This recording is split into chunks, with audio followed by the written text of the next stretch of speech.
হ্যাঁ ছোট ভাই ব্রাদার, কি অবস্থা সবার? আশা করি সবাই ভালো আছো। তোমাদের সপ্তম শ্রেণীর আরো একটু অঙ্ক নিয়ে চলে আসলাম।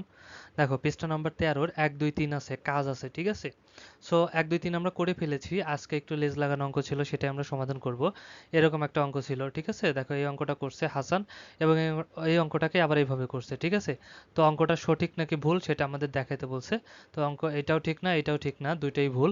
ঠিক কোনটা সেটা আমি করে দিয়েছি। আমার আগের ক্লাসটা যদি তুমি দেখে না থাকো, প্লেলিস্টে গিয়ে দেখে আসতে পারো। আগের অঙ্কটাতে করে দেওয়া আছে এটা কিভাবে করতে হবে, ঠিক আছে।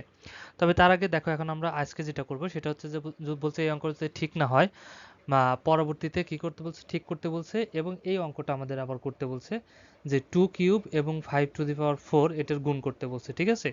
সেটার গুণফলটা আমরা নির্ণয় করব। তার আগে দেখো আমরা একটু আগের অঙ্কটা যদি একটু লক্ষ্য করি, তাহলে তুমি একটু দেখো তো মনে আছে কিনা, যে সূচকের গুণ অঙ্ক করার জন্য বলছিলাম। ধরো এখানে আছে 3, তারপরে এইখানে আছে মনে করো 2 টু দি পাওয়ার 4ই ধরলাম, ঠিক আছে।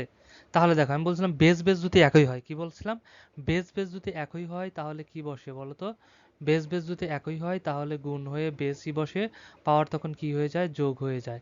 3 যোগ এখানে হয়ে যাবে 4, ঠিক আছে। 3 যোগ 4 তাহলে সমান কত হয়ে যাবে, এখানে হয়ে যাবে 2, হয়ে যাবে নিচে 2, 4 আর 3 যোগ করলে কত হয়ে যাবে, 7, ঠিক আছে।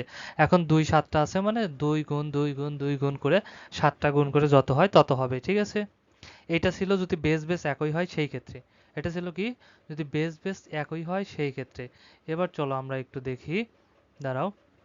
যদি বেস বেস একই না হয়, ধরো মনে করো এখানে আছে কত, এখানে আছে 2 গুণ এইখানে আছে 5, ঠিক আছে।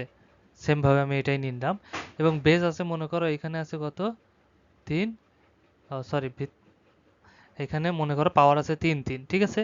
এখন দেখো আমি বলছিলাম যদি বেস বেস একই হয় তাহলে বেস বসে গুণ হয়ে, এখানে তো বেস বেস একই নাই। তাহলে কি হবে, এই অঙ্কটা কিন্তু আমরা গত ক্লাসে করেছিলাম। যদি বেস বেস একই না হয় তাহলে আমরা দেখব পাওয়ারের দিকে তাকাবো। যদি পাওয়ার পাওয়ার একই হয় তাহলে বেস বেস কি হয়ে যায়, গুণ হয়ে যায়, ঠিক আছে। তাহলে 5 দুগুণে কত হয়ে যাবে, 5 দুগুণে কিন্তু হয়ে যাবে 10, ঠিক আছে। 5 দুগুণে 10, তাহলে এই পাওয়ার যা আছে তাই থেকে যাবে। তাহলে এখন 10-এর উপর 3 আছে, মানে 10 কয়বার আছে, 3 বার। 10 গুণ 10 গুণ 10, ঠিক আছে। কত হয়ে যাবে, 1000 হয়ে যাবে, ঠিক আছে।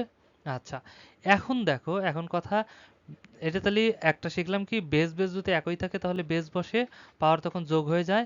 আর যদি বেস বেস এক না থাকে তখন কিন্তু পাওয়ার যোগ হয় না। বেস বেস এক না থাকলে তখন দেখবো পাওয়ার পাওয়ার এক আছে নাকি, যদি পাওয়ার পাওয়ার এক থাকে তাহলে বেস বেস কি হয়ে যায়, গুণ হয়ে যায়, ঠিক আছে। তাহলে 5 দুগুণে 10, পাওয়ার যা থাকে সেই একটা বসে যায়, ঠিক আছে। আচ্ছা, এখন আমরা দেখব বেসও এক নাই, পাওয়ারও এক নাই, কি নাই, বেসও এক না, পাওয়ারও এক নাই।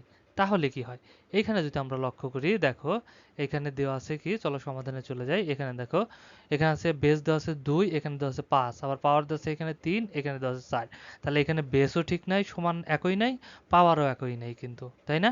এক্ষেত্রে আমরা কি করব, এক্ষেত্রে আমরা কি করব, নাই বেসকে এক করব নাই পাওয়ারকে এক করব, ঠিক আছে।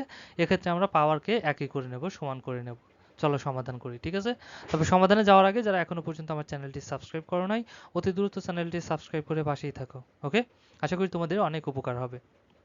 চলো, এখানে দেখো, এখানে 2 আছে, 2 এর উপর 3 আছে কিউব। এই 3 কে ভেঙে তো আর 4 বানানো যাবে না, কিন্তু 4 কে ভেঙে কিন্তু 3 বানানো যাবে। এখানে দেখো 2 এর উপর 3 আছে, নিলাম 2 কিউব, গুণ। এখন 5, এখানে 5 এর উপর 5 এর উপর 4 আছে, মানে কয়টা 5 আছে, কয়টা, 4টা। তাহলে এখানে দেখো 5 নিয়ে নিলাম 3টা, আর এখানে রাখলাম একটা, তাহলে কয়টা হয়ে গেল, 4টা কিন্তু হয়ে গেল, ঠিক আছে। আচ্ছা, তাহলে এখন দেখো, এখন পাওয়ার কিন্তু একই হয়ে গেছে, তাই না। এখন যদি পাওয়ার একই হয়ে যায় তাহলে কি হয়ে যাবে, বেস বেস গুণ হয়ে যাবে এটা, আর পাওয়ার বসবে। তাহলে বেস 2 আর 5 গুণ হয়ে যাবে, আর এই পাওয়ার উপরেই বসলো, ঠিক আছে। এটা এখানেই থাকবে। এখন দেখো 5 দুগুণে 10, আর এই পাওয়ার উপরে বসলো, ঠিক আছে। এই 5 5, তাহলে এখন 10কে 3 দিয়ে গুণ করলে, অর্থাৎ 3 দিয়ে গুণ না, 10 এর উপর 3 আছে, মানে 10 আছে কয়বার, 10 আছে 3টা, ঠিক আছে। আচ্ছা, তাহলে যদি গুণ করি কত হয়ে যাবে, 1000, কারণ 10 গুণ 10 গুণ 10 গুণ করলে 1000, গুণ 5, ঠিক আছে। তাহলে 1000 দিয়ে 5000কে গুণ করলে কত, 5000। আশা করি বুঝতে পেরেছো, এই ছিল আজকের অঙ্ক। সো যদি ভালো লাগে অবশ্যই একটা লাইক দিয়ে দিও, আর বন্ধুদের সাথে শেয়ার করতে একদমই ভুলো না। ওকে, দেখা হচ্ছে নেক্সটে, ততক্ষণ সবাই ভালো থাকো, সুস্থ থাকো, আল্লাহ হাফেজ।